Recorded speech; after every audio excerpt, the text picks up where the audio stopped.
News, views, voices of the global Indian community. India abroad. The main person, the sponsor of HRS 1131, has done an amazing service for our community, and we are so happy that he joined us today, and we are fully supportive. Thanedarji, just so you know, 40 volunteers from Kona canvassed a lot of congressional members today for supporting HRS 1131. So we've been doing this since 9 a.m. in the morning. Thank you. So please, come on up. All right. Good afternoon. How's everybody? Good. Well, good to see you. Good to see you here in the U.S. Congress, and I welcome you. Welcome you as the first Indian American congressman from Michigan, and the fifth Indian American congressman in the U.S. Congress. So thank you. Thank you all for joining. Thank you for your activism, and thank you for all you do, including the 40 volunteers that are trying to recruit sponsors for our resolution. The resolution, as you know, was introduced to ensure that we will not tolerate any kind of hate. You know, we will not tolerate any phobia, any attacks, and we want to protect our right to practice our own religion, right? So that is what we are here, and we are fighting, and that is the voice that you all have, the Indian community has, the Hindu community has in United States Congress. And that's why I was very proud to have in the United States Congress the first ever Hindu caucus in the US Congress. And I've gotten about 20, thank you. And so far we have about 28 members in the US Congress that are part of the Hindu caucus. And we'll continue to make sure that Congress is aware about the contribution Hindu Americans have made in every aspect of every walk of life, whether it is medicine, whether it is academia, in business, now in politics. So we are here contributing to the greatness of this country. You know, I was not born in the United States. I was 24 years old when I got admission into a PhD program in chemistry. And as I was growing up in India, 6 sisters, a brother. My father had lost his job, and at the time I was doing tutoring. I was going to people's homes and tutoring their kids for IIT entrance exams. That was my job. And I had applied for a US assistantship scholarship for a PhD program, and I got this big, huge envelope admitting me and giving me scholarship. And that meant that I can lift my family out of hardship. And I was very excited. All I needed to do was go to the Mumbai consulate and get a F1 student visa.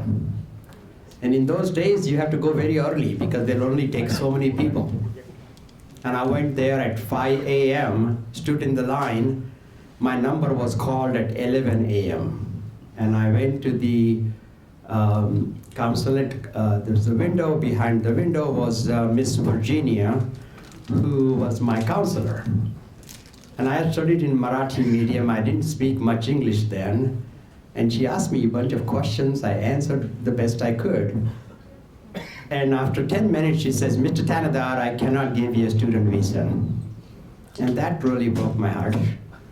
So much, because so much was riding on that visa. And that day I fell down to the ground. I lost consciousness. Never before that happened to me. And after a long time, when I opened my eyes, I saw Miss Virginia had now come out of her window. And she was standing next to me with a glass of water, but no visa. And thereafter, I could go back and apply again, so more evidence. Second time I applied, she promptly rejected my visa. Third time I applied with more evidence and she again rejected my visa.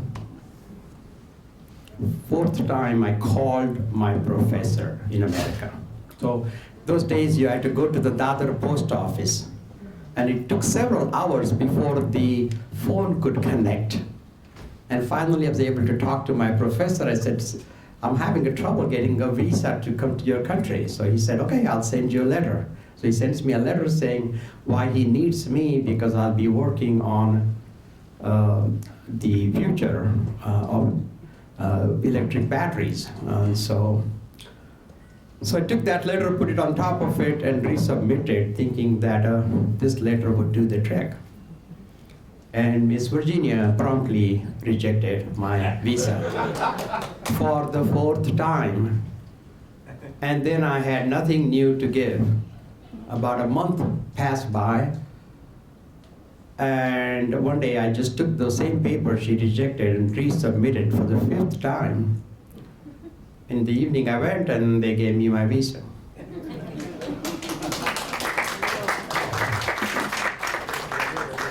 So I asked them, why did Miss Virginia change her mind?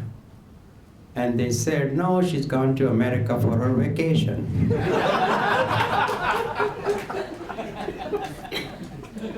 And that is how broken our immigration system is. So subjective, so much delays, people taking years, decades sometimes, to get their green cards. Not enough H-1B visas. The country code has discriminating some countries, some people over others.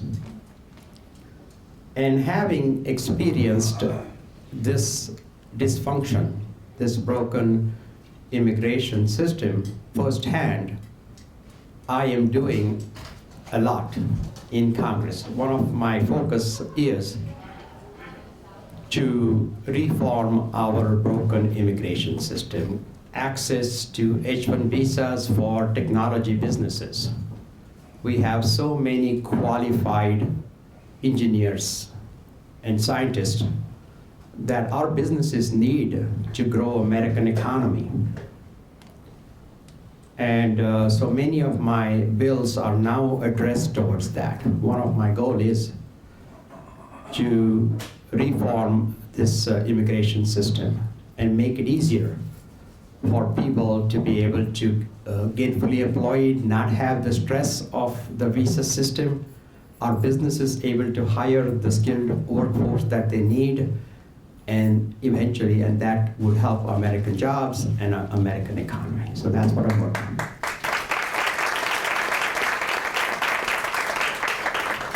Another of my focus is mental health. I have suffered, my family has suffered through that, and I understand what a family member, when suffers through mental illness, how does that affect the family? And I'm doing a lot on that, making access to mental health services to all, and making mental health services on par with physical health services. There's a lot that I'm doing. It's about 18 months that I'm in Congress. I'm able to introduce 22 bills, sponsor 400, co-sponsor 400 bills.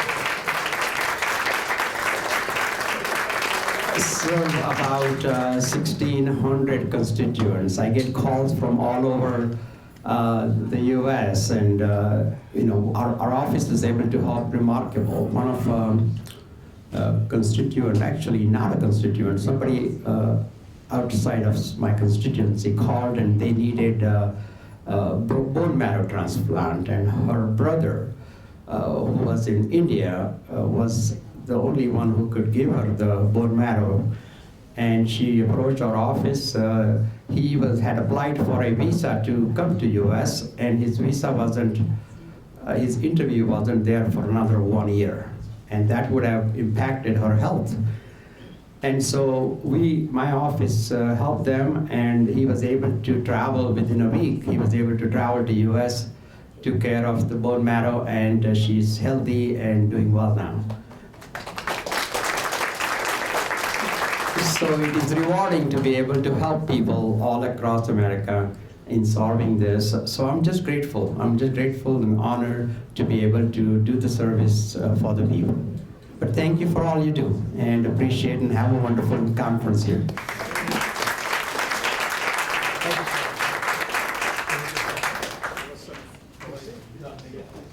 The red, yeah, the red.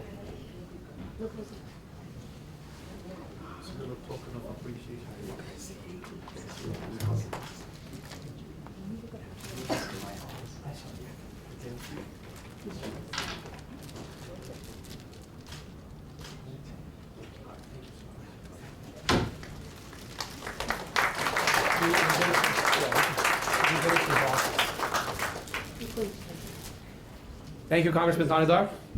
And now we have the pleasure of one of our favorite congressmen, Dr. Richard McCormick from Georgia.